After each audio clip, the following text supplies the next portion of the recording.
Hello, this is Rabbi Michael Weiner with Rabbi's Reflections for Monday, April 6, 2026. Shalom. Shalom again. Today we're going to take a break from our series on the Psalms, we'll pick it up tomorrow, and focus for a moment on Yom HaBikurim, the day of the first fruit offering, aka also known as Yeshua's Resurrection Day.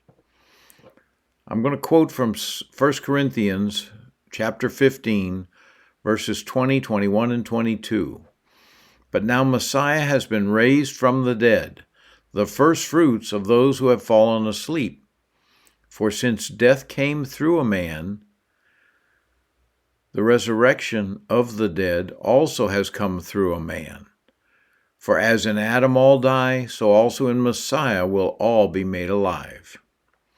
As you know, I write these RRs typically a day in advance. For sure, I'm writing this one on Easter Sunday. Sometimes Easter Sunday fits the Jewish calendar as the Resurrection Day, but most of the time it does not. In fact, there are differences even when examining the Jewish calendar itself, meaning the rabbis don't all agree and count the same. There's always someone with a better calendar. And I have better in quotes. Yeshua's resurrection, whenever you celebrate it, changed everything. The way we live, even the way we view eternity. At the beginning of John's vision, as related in the book of Revelation, he saw Yeshua, who said to him in Revelation chapter 1, verse 17, part B, and continuing into verse 18, part A, "Do not be afraid. I am the first and the last, and the one who lives. I was dead, but look, I am alive forever and ever." Let's go back to appreciate fully what happened. Luke 23, verse 54 and following.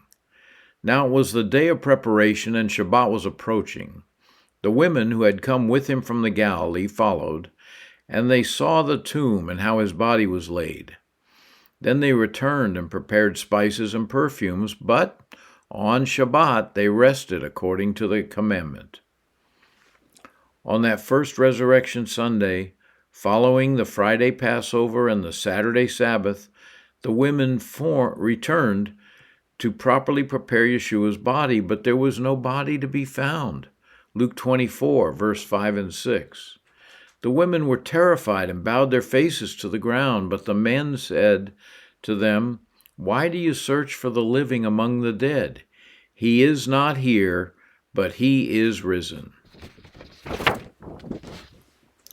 Due to the confusion over the exact date, we, as Messianic followers of Yeshua, frequently skip the celebration of the resurrection completely. Another explanation is that our celebration is so focused on Passover that our community routine misses his resurrection celebration. All of this is the sad truth from which we must repent. Next year, 2027, is another year in which Passover again begins on Wednesday night, like this year. Next year it'll be April 21st, 2027. That'll be the second year in a row for a Shabbat celebration, April 24th, 2027, of Yom HaBikurim.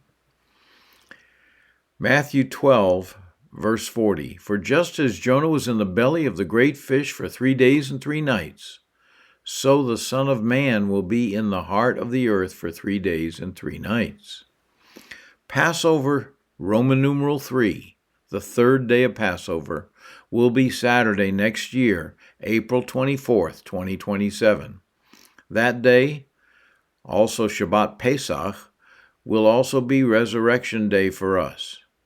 The Easter holiday, celebrated by mainstream Christianity, is set for Sunday, March 28th, 2027, a month earlier. Mark your calendar for a month later, and let's celebrate together. Shalom, shalom. Rabbi's note: you may disagree with my assessment on the calendar. I'm sure there are multiple opinions. The only one who has no opinion is God. Let's worship Him and not the calendar. Romans 14, verse 5, one person esteems one day over another, while another judges every day alike. Let each be fully convinced in his own mind. I'm sharing what's on my mind. You're entitled to what's on yours. And the rabbi's note.